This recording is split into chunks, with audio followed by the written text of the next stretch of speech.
Hey guys, this is National Master Kevin Yang back at it with another video. So remember last time I told you to consider whether this knight is actually stronger than this bishop? So that is the question I've been thinking about, and to be honest, in the moment I thought that the bishop just seemed pretty strong. Maybe I wanted to castle queenside and this bishop was doing its job here. But at the same time, this knight is really strong in the center.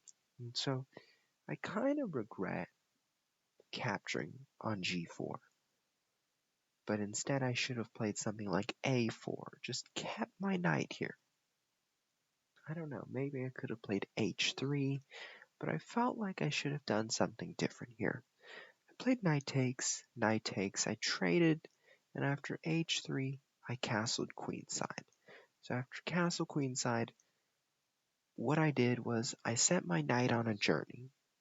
I moved it to a good square, and then I wanted to progress from there. So at this point, I feel like black's strategy should be to move the rook here, bring the knight here, and just have fun with that. However, knight f to d7 came, I said knight to g3, knight to f5, and thank goodness queen to e6 came. I mean, there was also queen to f6, there was queen to c7, but queen to e6 gave me the power to make a fork.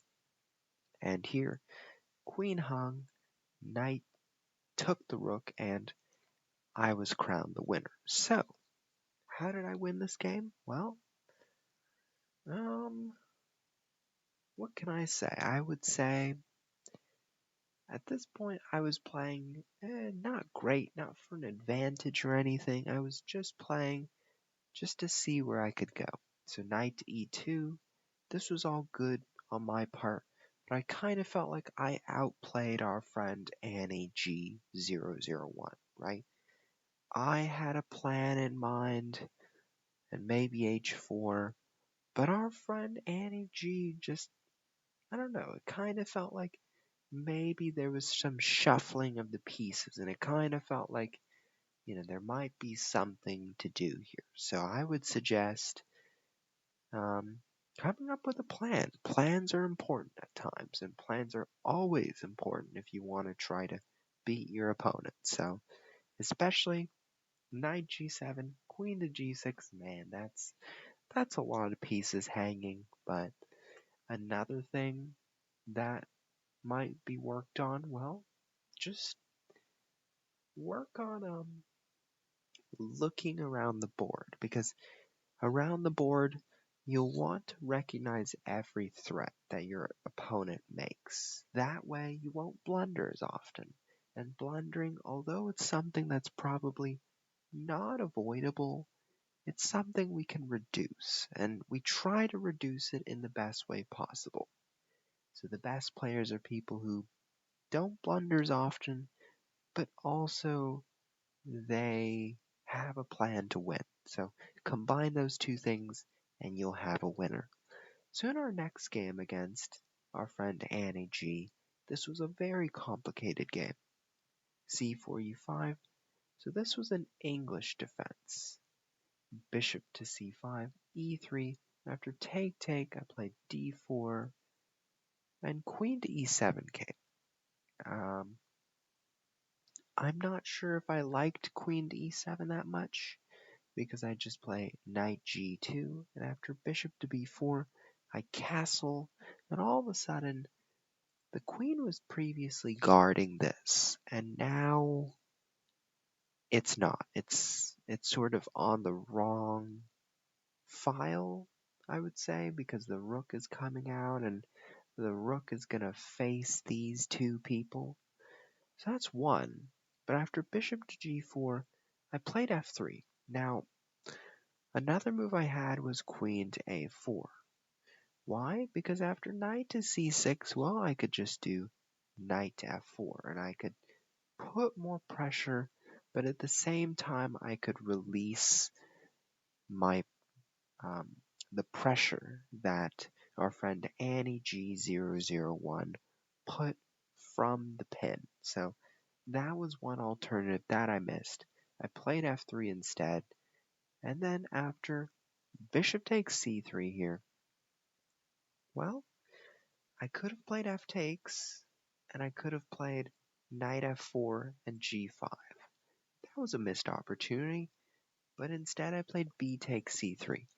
And the reason was because I played it because I said, I might play a4 and bishop to a3 one day, get that queen, and also I might play rook to e1 and bring that knight out. So this was how I was thinking. But I had missed some other good opportunities. Knight to f4, a4. Now preparing this bishop to a3, our friend Annieg001 spots it very well. And after king to h1, saying, if bishop a3, queen to e3, check, and that's why my king moved over to h1. So this was a sort of what is called a prophylactic move. I'm trying to prevent and anticipate what my opponent is doing. So by knowing what my opponent is doing, I do something to sort of prevent it or to react to it. So after knight to c6, I played a5. And to be honest, this was a move I played when trying to resolve another game. So I was in time pressure in another game, and I just played a random move. So I played a5. Luckily, this didn't matter too much, but I could have also played g4. Just another thought in mind. g4, bishop to g6, but now g5 and knight takes d5 is in the air. So after g4, bishop to e6, I could have also played g5. After knight to d7, well, I could have played a multitude of things. Could have brought my knight back to d3 to protect that. Could have taken on e6. I could have also played a5 and ignored this guy because if queen takes, knight takes bishop with the discovery. So there were multiple things here. But I played a5, and after rook a to d8, I played queen to a4. Now at this point, I was thinking I'm going to play a6. But the problem is with my plan, all black has to do is play a6. And my plan is done. There's not much to say. So what I should have done is I should have followed through with this idea of g4. Or maybe I should have played a6 first. I don't know. Something of action. So here queen d7 came.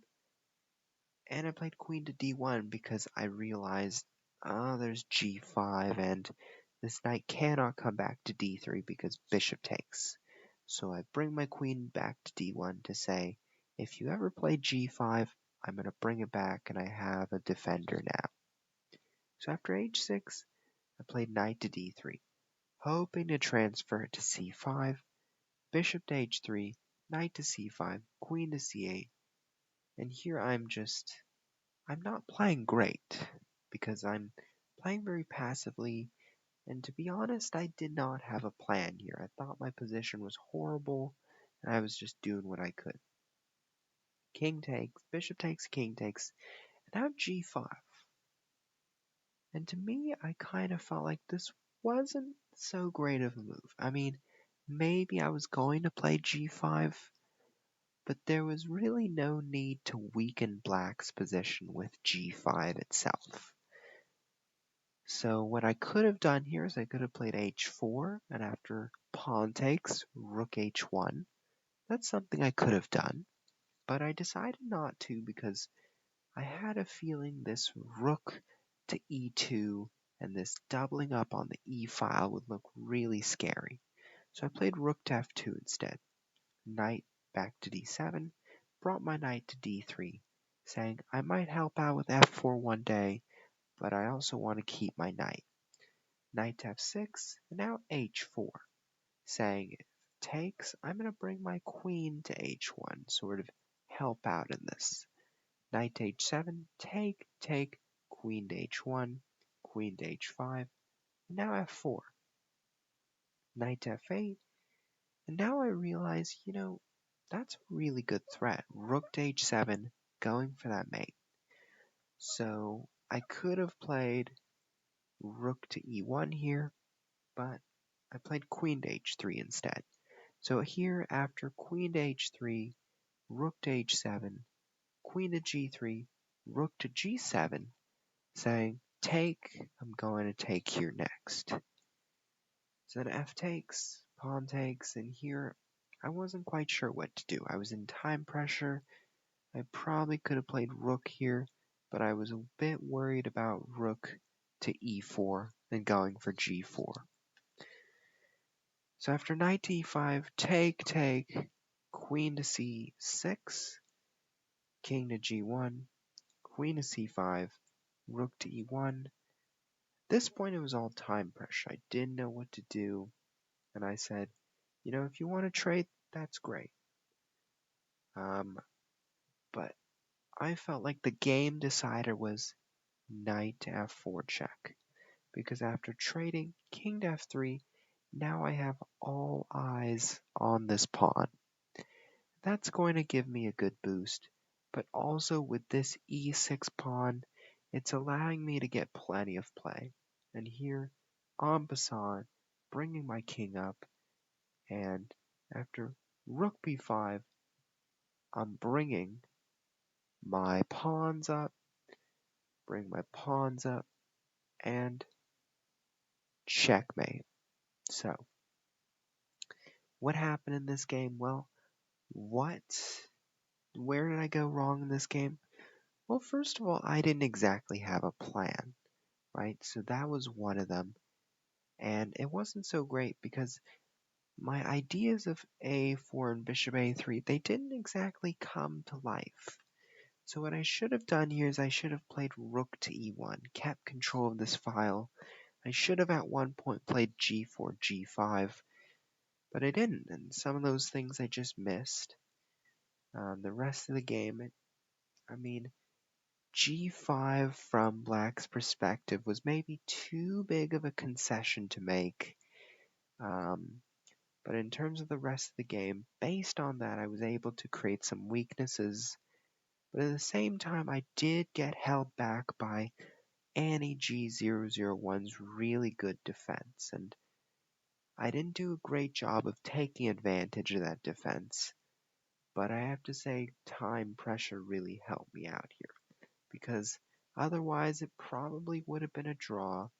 Knight to f4 was the make or break of the game, and based on that, based on some active play, I won the game. So in our final game, it was a Caro-Kann, pretty standard stuff. e6, I was moving my bishop back, keeping a very standard position.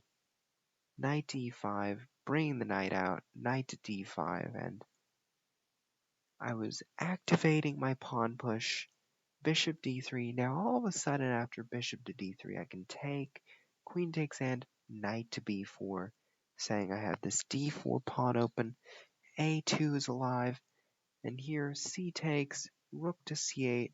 I got my pressure down on the queen side, and here the knights came in, and it was a checkmate. So here, the opening was perfect. Bishop to c4, e6. I was developing my pieces. One thing I could have also done is take, queen takes, and bishop takes pawn. So that's one of the things I missed. I kept missing that because I was just developing my pieces. And for one, I just simply outplayed our friend Annieg001 based on this sort of strategic maneuvers. I had ideas. I was bringing my rook to the active squares. I was taking our friend's pawns. I was making the moves that looked best, and somehow I ended up on top. I just found moves that were nice, and this king side attack never came. So it's all about this chase, the win, and have fun. Thank you.